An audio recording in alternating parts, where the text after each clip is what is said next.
Nilamon ng apoy ang mga bahay na yan sa Oton, Iloilo. Sa ulat ng BFP, nag-overheat na appliance ang pinagmulan ng sunog. Umabot sa mahigit 1 milyong piso ang halaga ng pinsala. 5 bahay naman ang nasunog sa Isabela City, Basilan. Ayon sa BFP, 3 magkakamag-anak ang nasawi. Kabilang ang isang menor de edad. Posibleng natutulog daw ang mga biktima ng magkasunog. Inaalam pa ang pinagmulan ng apoy. Nagsimula ng gumapang sa matinding traffic ang mga motorista habang papalapit ang Pasko. Pero hindi lang yan ang titiisin kundi maging ang paghahanap ng masasakyan, maging ang pag-book sa mga TNVS na pinuna sa Senado. May report si Joseph Morong. Sir, license mo sir! Hahatakin na sana ng MMDA ang MPV na iligal na nakaparada sa Parañaque pero sinubukan tumakas ng driver. Sigurado? Nang mahabol at mapahinto. Pasensya na po. Kasi nagano lang po kasi natakot po ako ma-wrecker eh. Natakot? Hindi ka natakot na masagasaan yung enforcer? Mas natakot kang ma-wrecker? Po kami doon na nakakahinto eh. Pwede ba kayo pumarada doon?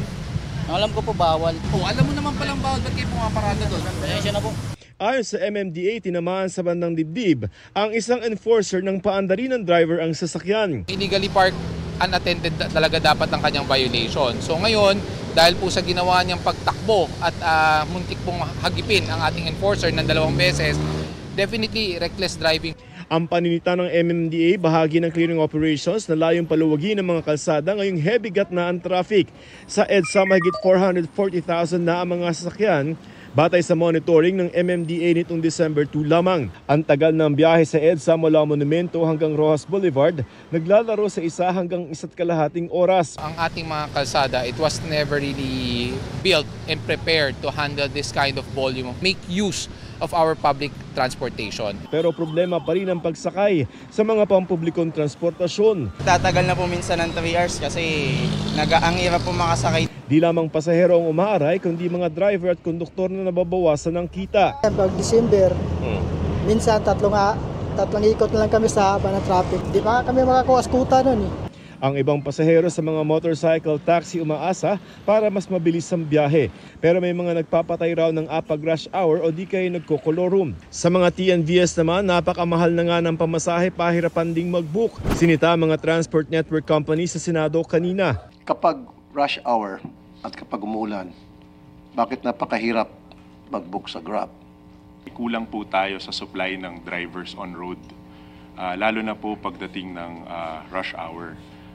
Marami hindi bumabiyahe at yung iba pinapalipas po yung traffic.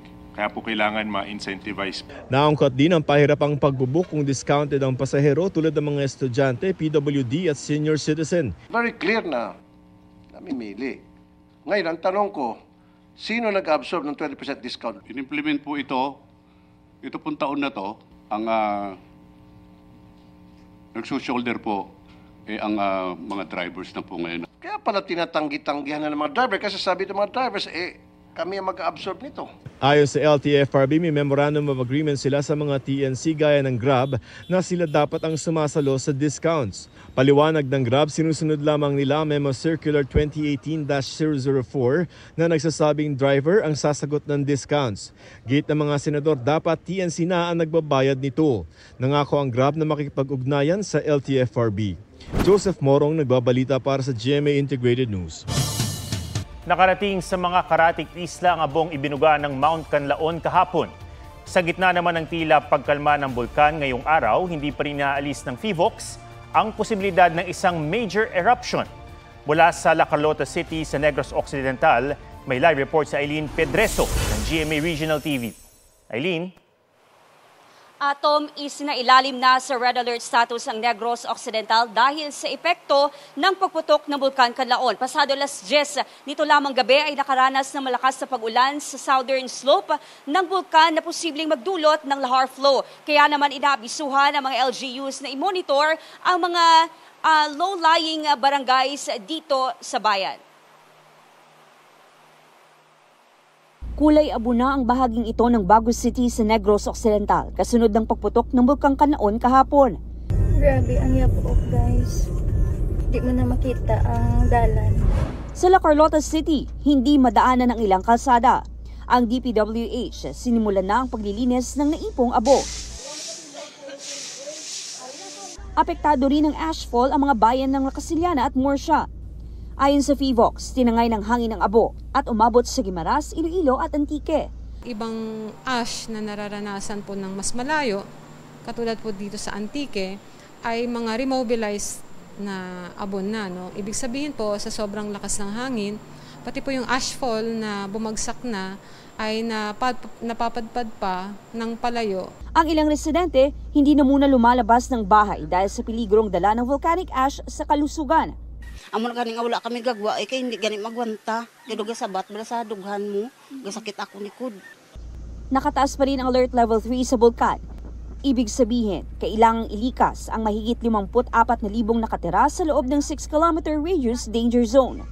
Sa kabila nito, may ilang residente sa Lacasiliana na piniling manatili sa kanilang bahay o kaya'y magtrabaho sa kanilang tubuhan. Ma'am, kapanilag man kami magkayay kung ang inkaso, kung ang bulkan magsigi gidya ma'am masakay man kami sa amon gamay nga salakyan nga kiri. Salig lang gi kuya ma'am. Siyempre hesitant sila na iwanan ang kanilang pag-aari. Nakikiusap tayo sa mga tao Dahil I mean kahit na forced, tao rin naman yun no? Kinakailangan din natin bigyan ng balanse. Tahimik ang bulkan ngayong araw, pero hindi nangangahulugan na tapos na ang problema.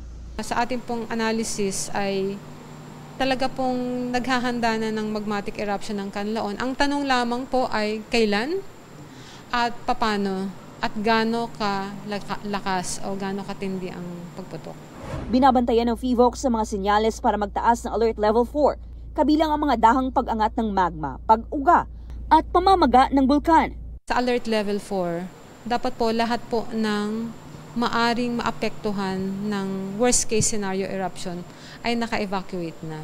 Dahil ang alert level 5 po is merely a statement. Statement lamang po siya of ongoing worst case scenario eruption. Pagtitiyak ni Pangulong Marcos, nakahanda ang gobyerno para sa malawakang paglilikas.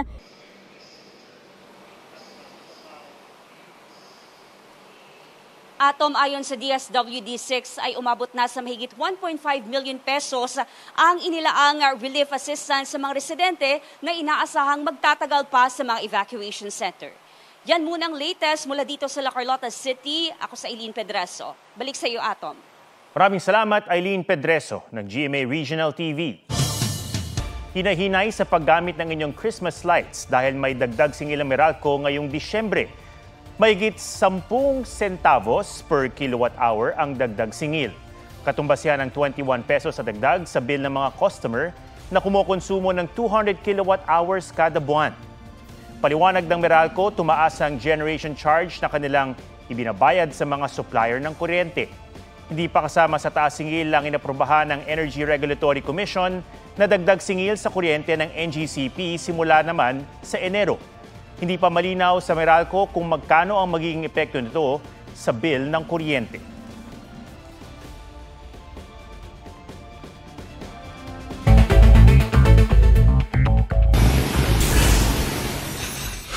Ilang bahagi ng Calabarzon at Bicol Region nalubog sa baha kahit walang bagyo.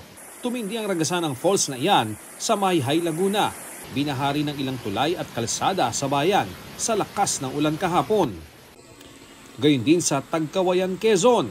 Sa Camarines Sur, isolated ang 5 barangay sa Del Gallego dahil sa binahang spillway. Ayon sa Pag-asa, shear line ang nakakaapekto sa eastern sections ng Central at Southern Luzon. 4th Philippine Human Rights Plan o PHRP4 na gagamitin para maging gabay at para mapatatag ang adhikain sa karapatang pantao inilunsad. Na-turn over na ito kay Executive Secretary Lucas Bersamin. Sa hiwalay na pagtitipon, nagprotesta naman ang ilang grupo kontra sa anilay krimen ng kasalukuyang administrasyon. Ian Cruz nagbabalita para sa GMA Integrated News. Itinanggi ng aktor na si Archie Alemania ang akusasyon sa inihaing reklamong acts of lasciviousness ni Rita Daniela. Kasama ang kanyang abogado, nagtungo si Archie sa Bacoor Hall of Justice para panumpaan ang kanyang counter-affidavit. Sinubukan silang kunan ng pahayag ng GMA Integrated News pero tumanggi silang magkomento. Hindi dinetalye ng piskal ang nilalaman ng kontrasalaysay pero karamihan daw rito ay pagtanggi sa mga paratang ng aktres. Present din ang abogado ni Rita sa nagsabing hanggang maaari ay iniiwasan nilang magkita ang kanyang kliyente at si Archie. Hindi pa rin daw okay hanggang ngayon ang aktres.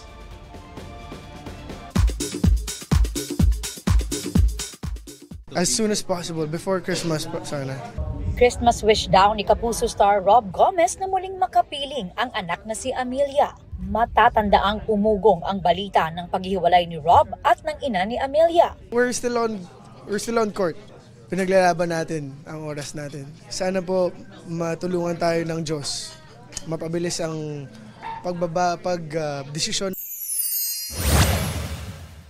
Off to an exciting holiday break naman ang lahat ng crew and performers ng Eras Tour team ni Taylor Swift. Yan ay matapos na magbigay si Tay-Tay ng $197 million na bonus, katumbas ng more than 11 billion pesos. Last year, nagsimula ang record-breaking tour na nagkaroon ng 149 shows worldwide. Aubrey Carampel, nagbabalita para sa GMA Integrated News. 15 days bago ang Pasko, ilaw ng Kapaskuhan ang maaninag sa downtown Tokyo. Ang tulay naman sa Dagupan City naging Christmas Tunnel. Panoorin sa report ni Oscar Oida. Saan man tumingin, puno ng Christmas spots kaya can't resist to take some shots. Dazzling with lights ang mga kalsada sa Tokyo, Japan. Background pa ang iconic Tokyo Tower na bihis Pasko na rin.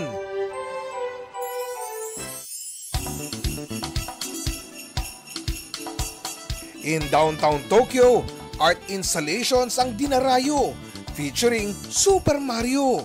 Blasting and glowing ang interactive bubble light show. At sa ice rink, pwedeng maglaro. 3, 2, 1! Giant Christmas tree sa Dagupan City ang pinailawan.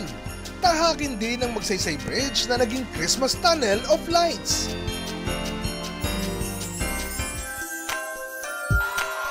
Magical Christmas naman ang tampok sa Talavera, Nueva Ecija. Sunod sa team ang costume ng mga bata. Libre pa ang bibingka.